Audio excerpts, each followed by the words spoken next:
नमस्कार, जनता टीवी देख रहे हैं आप। मैं हूं आपके साथ वरुण गोयल। देश में कहीं ट्रेनें जल रही हैं, कहीं पत्थर फेंके जा रहे हैं, कहीं आगजनी हो रही है, कहीं सुरक्षा बलों को आंसू गैस के गोले इस्तेमाल करने पड़ रहे हैं क्योंकि माहौल ऐसा बन गया है। अग्निपथ आक्रोश अग्निपथ हो गया है। केंद्र सरकार ने तीनों सेनाओं में भर्ती के लिए अग्निपथ योजना लॉन्च किया कि बवाल हो गया। ये थमने का नाम नहीं ले रहा। इस योजना को लेकर देश के कई राज्यों में युवा उग्र विरोध प्रदर्शन कर रहे हैं। कहीं पथराव हो रहा है, कहीं आगजनी हो रही है, कहीं रेलगाड़ियां फूकी जा रही हैं। भयानक तस्वीरें सामने आ रही हैं। आलम यह है कि आक्रोश की चिंगारी इस कदर धधक उठी है कि इसकी चपेट में कई राज्य आ गए हैं। सरकार का कहना है कि युवाओं में योजना को लेकर जानकारी का अभाव है। हालांकि सरकार का उद्देश्य भारत के युवाओं को आर्म्ड फोर्सेज में बतौर अग्निवीर सेवा का मौका देने का है। वहीं अग्निपथ की अग्नि परीक्षा जारी है। बड़ा सवाल यह है कि अग्निपथ पर यह हंगामा आखिर क्यों है, चूक कहां हो गई और अग्निवीरों का आक्रोश कब थमेगा। चर्चा करेंगे, उससे पहले एक रिपोर्ट दिखाते हैं।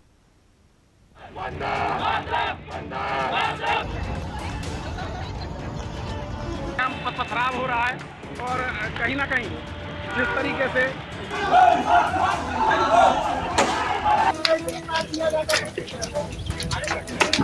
भाई भाई भाई भाई ये सब नहीं। सेना भर्ती पर संग्राम, अग्निपथ की अग्नि परीक्षा, अग्निवीरों का आक्रोश, अग्निपथ वर्सेस अग्निवीर।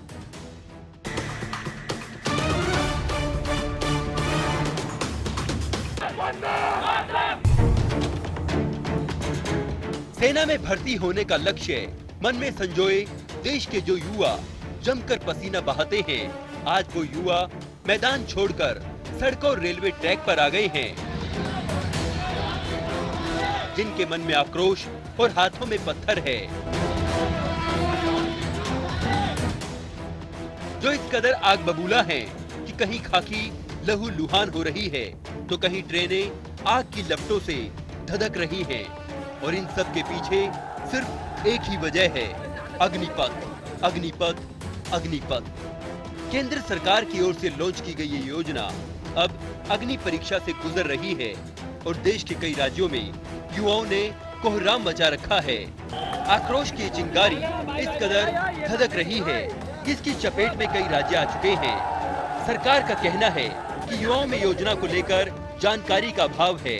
हालांकि सरकार का उद्देश्य भारत के युवाओं को आर्म्ड फोर्सेज में बतौर अग्निवीर सेवा का मौका देने का है। विरोध के बीच केंद्र सरकार ने बड़ा फैसला लेते हुए भर्ती के लिए उम्र सीमा बढ़ाने का निर्णय भी लिया है। प्रधानमंत्री जी के अनुमोदन पर सरकार ने फैसला किया है कि अग्निवीरों की भर्ती की आयु सीमा को इस बार बढ़ाकर 21 से 23 वर्ष कर दिया जाए। यह वन टाइम रिलैक्सेशन दिया गया है। इससे बहुत सारे नौजवानों को अग्निवीर बनने की पात्रता स्वतः मिल जाएगी। और मैं यह भी कहना चाहता हूं कि भर्ती प्रक्रिया कुछ ही दिनों में प्रारंभ होने जा रही है। मैं सभी नौजवानों से अपील करता हूं कि सेना में भर्ती होने की वो तैयारी करें। वहीं हरियाणा के कैबिनेट मंत्री अनिल विज ने अग्निपथ स्कीम के विरोध में हो रहे प्रदर्शन पर कहा कि तोड़फोड़, आगजनी और मारपीट बर्दाश्त नहीं की जाएगी। देखिए, विरोध प्रदर्शन करना तो हर आदमी का हक है, लेकिन तोड़फोड़ करने वाले, आगजनी करने वाले लोग सेना में जाने वाले तो हो नहीं सकते। सेना में तो पूरे अनुशासित लोग जाते हैं। तोड़फोड़ करने वाले को किसी भी सूरत में बख्शा नहीं जाएगा। पूरी हिदायतें दे दी गई हैं और सारों की सूचियां बनाई जा रही हैं कि जो भी तोड़फोड़ करेगा उसको हम किसी हालत में बख्श नहीं सकते हैं। हरियाणा कांग्रेस की पूर्व अध्यक्ष कुमारी शैलजा ने कहा कि तानाशाही फैसले लिए जा रहे हैं, देश के युवा के साथ खिलवाड़ किया जा रहा है। सरकार की कार्यशैली है, ऐसे फैसले लेते हैं जो ना तो लोगों के गले उतरते हैं, ना ये समझा पाते हैं, दिखावा करते हैं, तानाशाही ढंग से फैसले किए जाते हैं। और आज एक बार फिर इन्होंने ये साबित कर दिया है कि हमारे देश के युवा के साथ खिलवाड़ कर रहे हैं। ना केवल युवा के साथ, लेकिन जो हमारी डिफेंस सर्विसेज हैं, जो दुनिया भर में जानी जाती थी प्रोफेशनलिज्म के लिए, एक बहादुर सेना, आज आप उनके साथ भी खिलवाड़ कर रहे हैं, हमारे जवान के साथ खिलवाड़ कर रहे हैं। सरकार का कहना है कि ये अवधारणा गलत है कि इस योजना से युवाओं के लिए मौके कम होंगे, बल्कि अग्निपथ योजना के आने से युवाओं के लिए सेना में नौकरी के मौके पहले से ज्यादा बढ़ जाएंगे। वहीं भारत सरकार की अग्निपथ योजना से पहले कई अन्य देशों में इस तरह की संक्षिप्त सेवाओं का परीक्षण भी किया जा चुका है। इसे युवाओं और सेना के लिए सबसे बेहतर व्यवस्था माना जाता है। ऐसे में युवाओं तक पूरी जानकारी क्यों नहीं पहुंची? आक्रोश की ये चिंगारी धधकते धधकते देश के अन्य राज्यों को भी अपनी चपेट में न ले ले। ब्यूरो रिपोर्ट, जनता टीवी।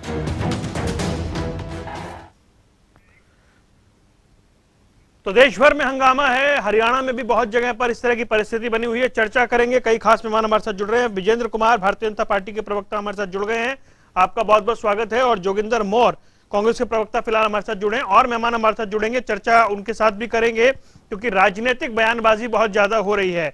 विजेंद्र जी, मेरा सवाल आपसे है, ऐसा लगता है कि सरकार कोई योजना लाती है तो खामी उसकी ये है कि जनता को ठीक से उसके बारे में समझा नहीं पाती, चाहे वो बात कृषि कानूनों की हो, चाहे वो बात नोटबंदी की हो, चाहे वो बात जीएसटी की हो, और अब ये जो अग्निपथ योजना है इसकी हो, जो देश भर में इस वक्त चल रहा है। आप कह सकते हैं कि जी विरोधी भड़का रहे हैं या दूसरी चीजें हैं, मौका क्यों मिल जाता है? आप पहले समझाते क्यों नहीं, कॉन्फिडेंस में क्यों नहीं लेते लोगों को? वरुण जी, आवाज ठीक से आ रही है? जी वरुण जी, देखिए, भारतीय फौज ने बकायदा इस चीज की स्टेटमेंट जारी की है कि पिछले लगभग 3-4 साल से भारतीय फौज इस योजना के ऊपर अध्ययन कर रही थी और बारीकी से इस योजना की जानकारी जुटा करके, अध्ययन करके भारतीय फौज ने इस योजना को जारी किया है। और जो पहले योजना थी, जो पहले हम काम कर रहे थे, उससे बेहतर परिणाम इस योजना से आए और इसके माध्यम से भारतीय फौज अग्निपथ इस योजना के माध्यम से अग्निवीर तैयार करेगी। और अरुण जी, मैं आपको बताना चाहूंगा कि दुनिया के जो बाकी देश हैं, चाहे वो इजराइल है, चाहे वो अमेरिका है, उन देशों के अंदर पहले से इस तरह की योजनाएं चली हुई है।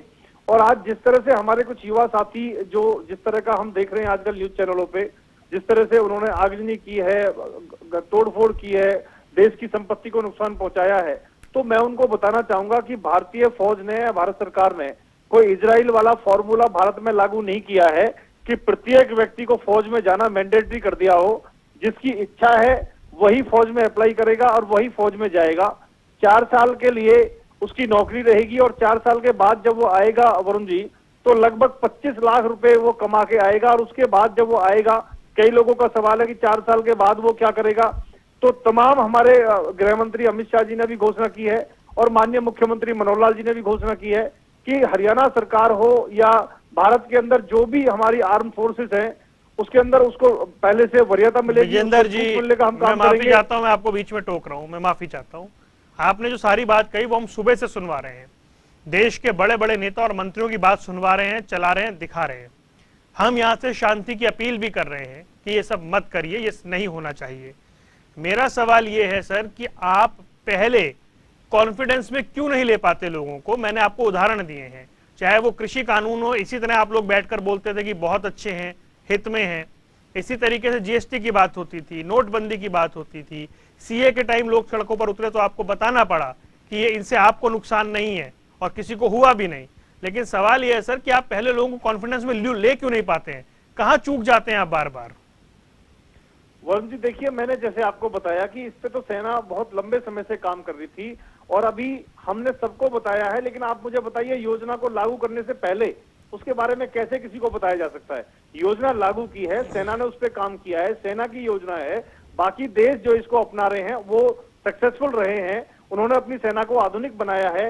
इस योजना को लाने का मकसद ही वरुण जी ये है कि फौज की उम्र हमें घटानी है, फौज के अंदर हमें सुधार करने हैं तेज गति के साथ में, और आने वाले समय में जो युद्ध लड़े जाएंगे वो हथियारों के दम पे लड़े जाएंगे और तेज गति के साथ में फौज को चुस्त दुरुस्त रखने का हम लोग काम करेंगे। और इसके माध्यम से मैं बताना चाहूंगा कि जो युवा है, जिस उम्र के अंदर युवा कई बार भटक जाता है, वो फौज की नौकरी भी करके आएगा और उसके बाद का जो उसका जीवन है उसके बारे में भारतीय फौज ने बहुत सोचा है और भारत सरकार, हरियाणा सरकार ने उसके लिए अलग अलग उसको प्रावधान दिए। इसके साथ साथ 48 लाख रुपए का बीमा उसको मिलेगा डिसेबिलिटी के रूप में 25 लाख से लेकर 45 लाख तक उसको मिलेगा। जब वो नौकरी खत्म करके आएगा लगभग 25 लाख रुपए तक वो कमाएगा, और तमाम भत्ते, तमाम योजनाएं, तमाम सुविधाएं उसको मिलेंगी। और जो टोटल जो भर्ती होंगे उसमें से 25% ठीक है। तो रेगुलर के तौर पे कैडेट में भर्ती किया जाएगा, और इसके बावजूद अन्य तरह की जो सुविधाएं हैं वो सब उसको मिलेंगी। उसको सर्टिफिकेट मिलेगा, उसको डिप्लोमा मिलेगा, इन सब चीजों का उसको फायदा ठीक है। मिलेगा। मैं देश के युवाओं से आपके माध्यम से वरुण जी अपील करना चाहता हूं कि अगर वो तोड़फोड़ करेंगे उनका रिकॉर्ड खराब होगा। वो कैसे सेना की भर्ती में जाएंगे? सेना का तो मतलब ही अनुशासन होता है। ठीक है। इसलिए शांतिपूर्वक इस योजना को पहले ध्यान से अध्ययन करें, इसको समझें, उनके हित में है। और दूसरा वरुण जी एक चीज और कहना चाहूंगा, जो पुरानी फौज की व्यवस्था है वो जारी रहेगी। ये एक अतिरिक्त ऑप्शन उनको दिया गया है, अतिरिक्त ऑप्शन उनको दिया है। और 25% का जो चयन होगा उसमें अगर किसी को लगता है उसका चयन नहीं हुआ तो वो भी उसके लिए अप्लाई कर सकता है। तो कहीं भी किसी भी तरह की कोई ऐसी बात नहीं है जो युवा के हित में ना हो। भारतीय फौज की योजना है, भारतीय जो युवा हैं उनके हित में हमने बनाया है। और एक बड़ा काम वरुण जी हुआ है इस बार, माननीय प्रधानमंत्री जी ने और भारतीय फौज ने एक नियम बनाया है कि कोविड के कारण 2 साल जो भर्ती नहीं हो पाई थी उसको 21 की ठीक है वजह सर। इस साल 1 साल के लिए 23 साल कर दिया गया जी। है। इससे भी युवाओं को बहुत फायदा मिलेगा। ठीक जो है। ओवरएज युवा हो गए थे उनको 23 साल तक भर्ती में जाने ठीक का है मौका सर, मिल आऊंगा जाएगा। विजेंद्र दोबारा आ जाऊंगा। जोगिंदर मोर साहब, ये इस वक्त जो चल रहा है ये क्यों हो रहा है, वजह क्या है इसकी? देखिए, भारतीय जनता पार्टी की सरकार के अंदर आप अगर संतुलनात्मक अनुभवहीनता की बात करेंगे तो आप पाएंगे कि ये सरकार एक संस्थागत अनुभव जो होता है वो अनुभवहीन सरकार है। आप देखेंगे नोटबंदी से लेकर जीएसटी से लेकर या मतलब कृषि कानूनों से लेकर ये किसी प्रकार से कोई सलाह देना पसंद नहीं करते हैं। और संस्थागत जो अनुभवहीनता है उसका ये पूरी तरह से ये जो सरकार है शिकार है। आप देखिए जनरल वीके सिंह की भी स्टेटमेंट आई, वो भी कोई फायदे नहीं बता पाई। वो वाली योजना आई है, देखेंगे पता चलेगा कि क्या होगा क्या नहीं होगा, बाद में पता चलेगा। क्या भारतीय सेना किसी प्रकार का एक्सपेरिमेंटल का संस्थान है? क्या भारतीय सेना कोई ट्रेनिंग सेंटर है इस प्रकार से? तो ये जो हो रहा है और युवाओं के साथ और 4 साल के बाद वरीयता जो है वो कोई निश्चित पैमाना नहीं होता। वरीयता का कोई निश्चित पैमाने नहीं होते। जब रोजगार ही नहीं निकालेंगे तो ये बेरोजगारों की जो फौज है खड़ी करने की मतलब उनकी फैसले चाहिए। और 4 साल के बाद 4 साल तक ये तलवार लटकी रहेगी युवाओं के ऊपर कि 4 साल के बाद जैसे जैसे चौथा वर्ष आएगा कि अब हमारा क्या होगा। इस अनिश्चितता के भाव से उनका जीवन है जो लटक जाएगा।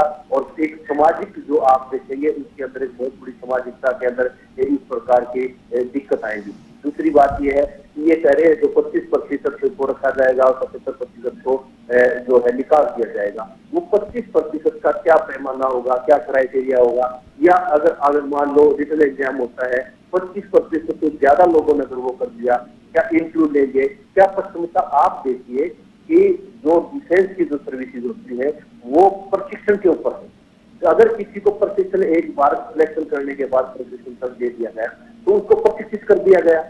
उसकी किसी भी प्रकार की क्षमता के अंदर भेद करना बहुत ही दुष्कर और मुश्किल का कार्य होता है।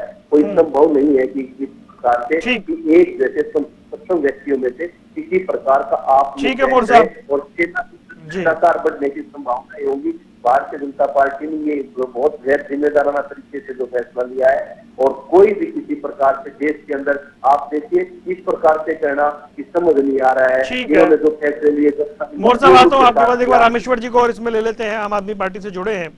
रामेश्वर जी, ये जो इस वक्त चल रहा है क्या इसमें कोई पॉलिटिकल अपॉर्चुनिटी देखी जा रही है या फिर ये जो फैसला है उस वजह से सब हो रहा है? एक्चुअली मैं एक सैनिक रहा हूँ, कमांडो रामेश्वर शोरन मेरा पूरा नाम है। आपके डिस्प्ले पे रामेश्वर शोरन दिख रहा है, खैर नेता आप लिख दिया जी। मैं आपको बड़े इत्मीनान से बड़ी तसल्ली से एक बात बताना चाहूंगा गोयल साहब जी कि ये अग्निपथ नहीं, मैं तो इसको स्पष्ट रूप से भ्रष्ट पथ बोलूंगा। जिस तरीके से बीजेपी इस स्कीम को 2 साल भर्ती रोक करके शायद इसी चीज की तैयारी में थी ये सरकार, क्योंकि ये सिर्फ और सिर्फ पॉलिटिकल तो इसको मुद्दा हम बनाएंगे ही नहीं, ना ये होना चाहिए, क्योंकि देश की अस्मिता और सुरक्षा का मामला है। रही बात फौज को इस तरह से बिल्कुल मैं बोलता हूं कि जैसे प्राइवेटाइजेशन हर चीज का होता जा रहा है, जैसे कि सारी की सारी संस्थाओं को प्राइवेट कर दिया गया, जितने भी हमारी गवर्नमेंट की संस्थाएं रही थी, और जिस तरह से एक लाइन में लगा रखा है सबको। तो अब ये सोचने का विषय है क्या इन प्राइवेट संस्थाओं को सिक्योरिटी देने के लिए सस्ते और ट्रेनिंग शुदा सैनिक तो नहीं तैयार किए जा रहे हैं। सोचने का विषय ये है कि बार बार मेरे साथी जो बीजेपी से बैठे हैं प्रवक्ता, ये बता रहे हैं कि काफी सारे फायदे इन्होंने बताए हैं। मैं एक सैनिक रहा हूं और उसी लिहाज से मैं बात कर रहा हूं कि जिस तरीके से यहाँ पे पूरा का पूरा मामला 2 दिनों से जो दिखाई दे रहा है, मैं तो कहूंगा कि जैसे कृषि कानून के ऊपर पहले फायदे गिनवाने शुरू किए थे, उसके बाद फिर उसी तरीके से उसी तरज में वापस लेने पड़े, तो सेम सिचुएशन यहाँ पे होने वाली है। हम इन तो कमियां बताएंगे और भारत सरकार को इस चीज के लिए चेताना चाहते हैं कि बाकी आप सारे मुद्दे छेड़ लीजिए, कोई दिक्कत नहीं है, लेकिन जब सरकार को सुरक्षा की लिहाज से अगर हम अपनी सेना को डिस्टर्ब करने की बात आएगी तो वहां पे मेरे ख्याल में बहुत बड़ा नुकसान होगा देश के लिए। ठीक है, ठीक है विजेंद्र जी, ये कृषि कानूनों की पुनरावृत्ति है। आप लोग फायदे गिनवा रहे थे, बाद में वापस लेना पड़ा। रामेश्वर जी कह रहे हैं इस बार भी ऐसा ही होगा। देखिए वरुण जी, मैं सुन रहा था फौजी भाई को, मुझे लगता है बिना अध्ययन के वो आए हैं, एक भी कमी नहीं गिनवा पाए हैं। जो हमारी ये योजना भारतीय फौज अग्निपथ योजना लेके आई है, एक भी कमी उसमें वो दोनों मेरे साथी नहीं गिनवा पाए हैं। और जहां तक जोगिंदर जी ने अनुभवहीनता की बात की, उनको मैं बता दूं कि जो देश के प्रधानमंत्री वर्तमान समय में हैं, वो 15 साल तक गुजरात के मुख्यमंत्री रहे हैं, 8 साल से देश के प्रधानमंत्री हैं, 23 साल सरकार का और 30 साल संगठन का, 53 साल का अनुभव है। आज तक कांग्रेस में ना किसी को अनुभव इतना रहा होगा और ना कभी आगे होगा। दूसरा, भ्रष्टाचार का अनुभव हमें जरूर नहीं है, उसके मामले में अनुभवहीन हम जरूर हैं। दूसरा, फौजी भाई ने जो अभी आरोप लगाया फौज के ऊपर ही कि ये भ्रष्टाचार भरी योजना है, योजना तो फौज ने बनाई है। अब फौजी भाई कह रहे हैं मैं खुद फौजी हूँ, पता नहीं कैसे फौजी हैं जो फौज के ऊपर भ्रष्टाचार का आरोप लगा रहे हैं। मैं तो मानता हूँ भारत की जो फौज है वो ईमानदार फौज है, उसने आज तक ना कभी हमने सुना कि कोई भ्रष्टाचार में वो लिप्त रही है, ना आगे सुनेंगे। अब फौजी होकर के फौज पे भ्रष्टाचार का आरोप अगर कोई लगाए तो कैसा फौजी है? और वो भी आम आदमी पार्टी का अगर फौजी है, जो केजरीवाल सुबह से लेकर शाम तक झूठ बोलने का काम करते हैं, तो पता चलता है कि वो कैसे फौजी है। ना उनको योजना के बारे में पता है। मैं चैलेंज देता हूं, एक भी कमी इस योजना के अंदर ये बता दें। दूसरा वरुण जी, 24 तारीख से जो पहले 46,000 जो अग्निवीरों की भर्ती की प्रक्रिया है वो शुरू हो जाएगी। और इस प्रक्रिया के अंदर जो एक मैंने जैसे आपको बताया कि पुराना जो सिस्टम है हमारी फौज का वो जारी रहेगा। ये एक अतिरिक्त ऑप्शन युवाओं को दिया गया है। इसके साथ में तमाम तरह की सुविधाएं हमने दी हैं। और 4 साल के बाद जैसे मेरे मित्र कह रहे थे कि वो क्या करेंगे, मैं उनसे एक सवाल करता हूं। जब भारत सरकार ने कहा है कि तमाम सरकारी नौकरियों में हम उसको छूट देने का काम करेंगे, जब 4 साल के बाद आएगा उसको हम सर्टिफिकेट देने का काम करेंगे, उसको हम बकायदा डिप्लोमा वहां से देने का काम करेंगे। माननीय मुख्यमंत्री मनोहर लाल जी ने कहा है कि हरियाणा प्रदेश के अंदर सरकारी नौकरियों में उसको छूट मिलेगी। तमाम राज्यों के मुख्यमंत्री ने कहा है कि छूट मिलेगी। और मैं आपको पूछना चाहूँ, सिविल सर्विस के अंदर जब हमारे युवा तैयारी करते हैं 6-6, 7-7 साल और सिलेक्ट नहीं हो पाते हैं तो वो क्या करते हैं? और दूसरा, ये कोई इजराइल की तरह कोई मैंडेटरी नहीं है कि हर भारतवासी के लिए मैंडेटरी कर दिया है कि आपको फौज में जाना ही जाना है। जिस भाई को फौज में जाना, मैं गांव का रहने वाला हूं, मेरे गांव के अंदर हर गांव के अंदर 10-15 युवा ऐसे होते हैं जो फौज की तैयारी करते हैं। और जिनको जाना है फौज के अंदर, उनको पहले से पता है वो फौज में जाएंगे, फौज में अपनी सेवा देंगे। और मैंने आपको जैसे बताया वरुण जी कि फौज को अनुशासन में लाना, फौज को युवा करना, फौज को आगे भविष्य की चुनौतियों के लिए तैयार करना। और वरुण जी, आने वाले समय के अंदर क्योंकि हम दुश्मनों से घिरे हुए हैं, कोई ऐसी भी परिस्थिति आती है तो भारत के हर नागरिक को फौजी बनाने का प्रयास है। इस योजना के माध्यम से देश का हर नागरिक फौजी बनेगा, अनुशासन आएगा, डिसिप्लिन आएगा, उसके अंदर चाहे हम किसी भी तरह की बात करें, बात भरोसे की है विजेंद्र जी, तैयार रहेगा। आपकी बात पहले भी सुन चुका, इस बार भी सुन चुका। बात भरोसे की है। सवाल ये नहीं है कि इस वक्त सड़क पे क्या हो रहा है, सवाल ये कि सड़क पे हुआ क्यों, इसे रोका जा सकता था। और इसको रोकने का माध्यम था कि आप जो बातें आज बता रहे हैं, लॉन्चिंग के वक्त उतने ही विस्तार से इस तरीके से इन चीजों को समझाया जाता, या उससे पहले एक माहौल बना लिया जाता देश में इन चीजों को समझाकर कि ऐसी योजना आने वाली है, तब शायद ऐसा नहीं होता। रामेश्वर जी कुछ कहना चाह रहे हैं, फिर आपके पास आऊंगा। रामेश्वर जी बोले। जी, मैं एक्चुअली मेरे साथी जो प्रवक्ता बीजेपी के विजेंद्र सिंह जी, इनको बताना चाहूंगा कि किसान आंदोलन के दौरान आप लोगों ने हमारे को, इसलिए मैं अपनी बात कर रहा हूँ, खालिस्तानी बोला गया था। अब अभी आप आराम से सुनिए, सुनने का मादा रखिए। जब आप बोल रहे थे मैं बड़े इत्मीनान से सुन रहा था आपकी बात। अरे कहा नहीं, ये लोगों की है ना, इन लोगों की जुबान खराब हो रखी है। ये लोग फौजी से ये बोल रहे हैं कि आप फौजी हैं क्या? मेरा इनको मैं सवाल है आपको बता देता हूँ, कमांडो रामेश्वर चौहान, आप गूगल सर्च कीजिए, आपको पता चलेगा फौजी है या नहीं है। तो नेता की टोपी पहन ली गई ना सर, अब तो अनुभव हिंसा आपकी मैं बता रहा हूँ। हो जाती है। और नेता भी महा झूठा पार्टी के बने हैं, नहीं महा ठीक झूठी है, पार्टी के नहीं, नेता वो बने उनकी हैं। चॉइस है ना, वो कौन सी पार्टी के नेता बने हैं। यही आदत इनकी है ना, बीजेपी वालों की एक्चुअली ये स्टडी है, ये पढ़ाई है, इन लोगों को सिर्फ इसी बहुत तरीके से सारे बात करनी देश आती के है, बड़े सभ्यता दिख रिटायर्ड रही है। फौजी भाजपा से भी जुड़े हुए हैं, तो आम आदमी पार्टी अरे वरुण जी, मैं पूछ रहा हूँ, चैलेंज दे रहा हूँ, एक कमी बताएं इसमें, एक कमी बताएं इसमें। चैलेंज तो आप बात ही नहीं करोगे, मेरे को पता, आप यहाँ से माइक छोड़ के भाग जाओगे। आपको हमने अच्छे से देखा है, किसान आंदोलन के दौरान भी आप लोगों को अच्छे से देखा कि आप कहाँ तक लड़ते हैं, और अभी भी हम आपको ये बता रहे हैं, आप फौजी भी नहीं है, आप मेरे को खालिस्तानी भी बोल दोगे, पाकिस्तानी भी बोल दोगे, ये आप लोगों की भाषा है। वैसे मैं ये चाह ही रहा था, ये आप लोगों की भाषा है। दोनों रुक जाएं। मैं आता हूं आपके पास। जोगिंदर जी, मेरा एक सवाल आपसे है, आप कुछ कहें उससे पहले मेरा एक सवाल आपसे है। राहुल गांधी जी का आज का ट्वीट है जो उन्होंने किया है, उस ट्वीट में वो कमियां बता रहे हैं, जाहिर सी बात है उन्हें बतानी चाहिए, उनका अधिकार भी है और कर्तव्य भी है, क्योंकि विपक्ष के नेता है राहुल गांधी। वो बता रहे हैं कि क्या कुछ इसमें कमियां रही हैं। इसके अलावा उन्होंने कल भी एक ट्वीट किया था और उसमें भी उन्होंने ये जो सरकार की योजना है इसकी आलोचना की थी। 2 ट्वीट हैं सर 2 दिन के अंदर। क्या राहुल गांधी, जो आपके हिसाब से देश के इतने बड़े नेता हैं, क्या उन्हें युवाओं से शांत रहने की अपील नहीं करनी चाहिए थी? वो ट्वीट करके कमी गिनवा रहे हैं, क्या कैलकुलेटिव एफर्ट नहीं होने चाहिए? देश में राजनेता क्या मौका ढूंढ रहे हैं? सड़कों पर आगजनी हो रही है, एक तरह से हंगामा मचा हुआ है, बवाल हो रहा है। राहुल गांधी युवाओं के नेता हैं, तो फिर वो क्या युवाओं से अपील नहीं कर सकते थे कि वो शांत रहें? उनके ट्वीट में कहीं शांति की अपील नहीं सर, ऐसा क्यों? देखिए वरुण जी, आज कांग्रेस पार्टी ने माननीय सांसद दीपेंद्र हुड्डा जी ने स्पेशल प्रेस कॉन्फ्रेंस बुलाई है इससे, और अपने युवाओं से अपील की है कि शांति बनाए रखें, और बड़ा चिंता का विषय है, युवा आत्महत्या तक कर रहे हैं। ठीक है, तो कांग्रेस पार्टी बार बार जो है वो प्रार्थना कर रही है और शांति की अपील कर रही है। स्पेशल प्रेस कॉन्फ्रेंस बुला सर 20 मिलियन से ज्यादा फॉलोअर है राहुल गांधी के सोशल ट्विटर पर।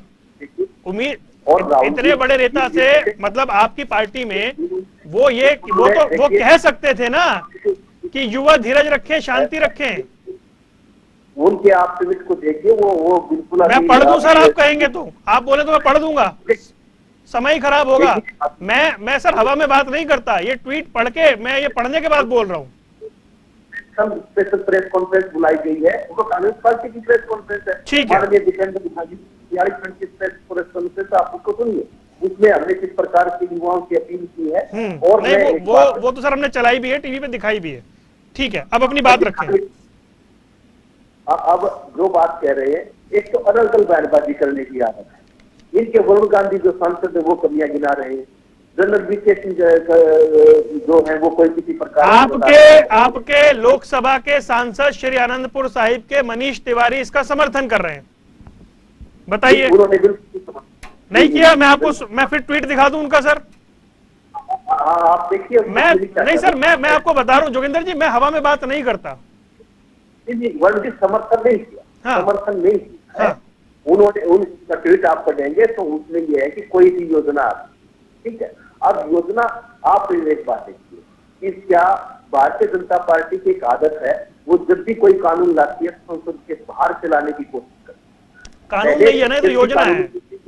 ऑर्डिनेंस लाए, पहले ऑर्डिनेंस लाए, कोई जरूरत नहीं थी। फिर मैं खेती कानूनों पर ज्यादा नहीं जाना चाहता हूँ। कोई भी कानून लाएंगे ये संसद का विशेष सत्र बुलाए, या मतलब डिफेंस की जो एडवाइजरी कमेटी है, पार्लियामेंट्री कमेटी है, उसकी एडवाइस ले। किसी प्रकार से अगर कानून कोई बनने लग रहे, कोई चीजें हो रही है और ये बार बार इसी बात को कह देंगे। उसके बाद प्रधानमंत्री 700 किसान शहीद हुए और प्रधानमंत्री ने एक बात कह दिया, कहीं मेरी तपस्या भी करने रही है, 700 जाने तो वापस नहीं आई ना।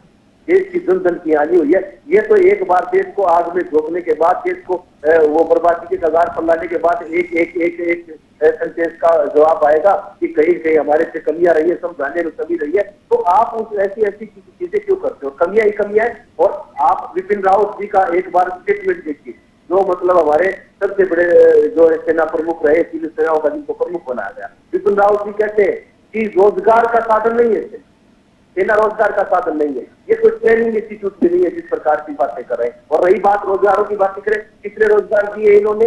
जब रोजगार देंगे नहीं तो वरीयता कहां से देंगे? ठीक है। किसी प्रकार के विजेंद्र जी, जवाब दीजिए। खड़ा करना जी। और सामाजिक रूप से ये माहौल खराब हुआ, इसके जिम्मेदार आप हैं, कांग्रेस का सीधा आरोप है। वरुण जी वरुण जी इस बात से पता चलता है कि मेरे कई बार कहने के बावजूद मेरे दोनों साथी इस योजना में एक भी कमी नहीं गिनवा पाए। इसका मतलब योजना बहुत बेहतरीन है, बहुत अच्छी है, और सिर्फ राजनीति के कारण इनका विरोध हो रहा है। दूसरा वरुण जी, अरे भैया आपके बीच में नहीं बोला मैं, मोर साहब अपने नंबर पर बोला नहीं जाता आपसे। दूसरा वरुण जी, मैं बताना चाहूंगा, जिस तरह से आपने खुद बताया कि कांग्रेस पार्टी के सांसद भी इस योजना की तारीफ कर रहे हैं, तो वो देश हित में सोचने वाले व्यक्ति हैं। उन्होंने कहा reform in right direction. Rahul Gandhi को भी अपील करनी चाहिए थी। वरुण जी देखिए, मैं बताना चाहूंगा, इस योजना से जो हमारे युवा हैं उनको बेरोजगारी से उनको कमी आएगी, बेरोजगारी में उनको रोजगार मिलेगा, और 4 साल के बाद में उसको सरकारी नौकरी में प्राथमिकता मिलेगी। माननीय मुख्यमंत्री जी ने भी घोषणा की है। आप लोगों के पास क्यों बेकार के बीच में बोलते हैं? अपने नंबर पर बोल नहीं पाते हैं आप, अपने नंबर पर बोल नहीं पाते और बीच में बोलने का काम करते हैं। अरे भैया सुन लीजिए, अपने नंबर पर बोल नहीं पाते हैं आप।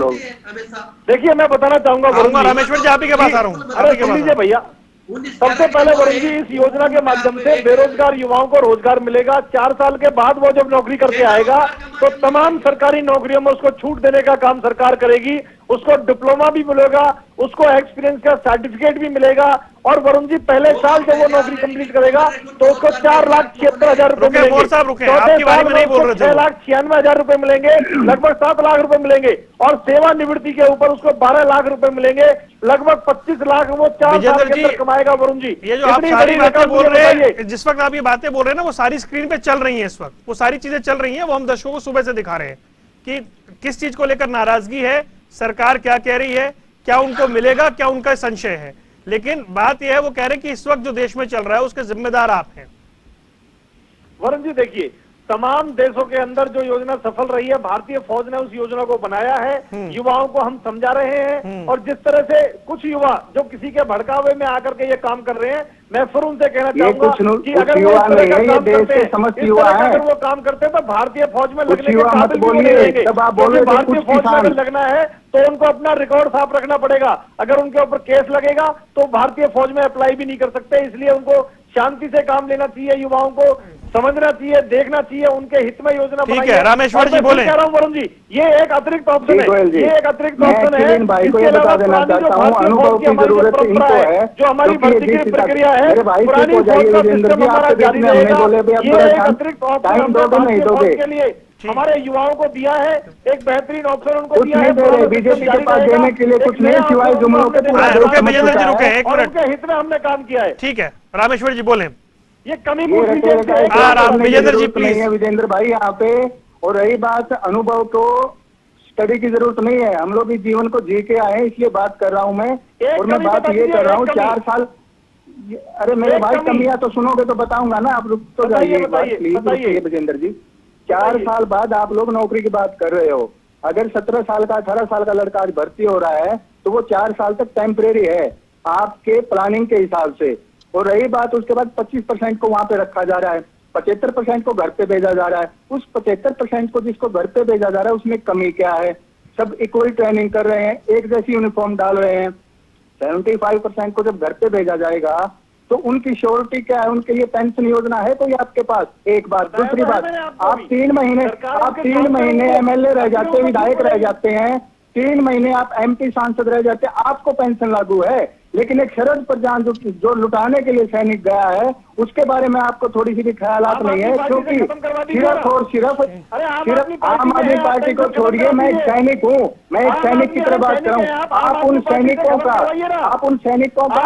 चर्चा किसी और डायरेक्शन में जा रही है क्योंकि विषय बहुत बड़ा है, सुबह से इस पर चर्चा भी कर रहे हैं। मैं माफी चाहता हूँ सर, बैठ के अपनी समय मेरे पास इतना ही था, मैं माफी चाहता हूँ, समय इतना ही था। विजेंद्र कुमार बीजेपी से, जोगेंद्र मोर कांग्रेस से, रामेश्वर शौरान आम आदमी पार्टी के नेता, हालांकि जेजेपी के नेता चर्चा में बुलाए गए थे, खैर वो आए नहीं है फिलहाल, लेकिन आक्रोश का अग्निपथ दिखाई दे रहा है। समझना यह होगा कि आखिर कहां पर चूक हो रही है और ये जो गुस्सा है वो शांत कैसे होगा। यहां रुकना कुछ देर के लिए, खबरों का सिलसिला लगातार जारी है।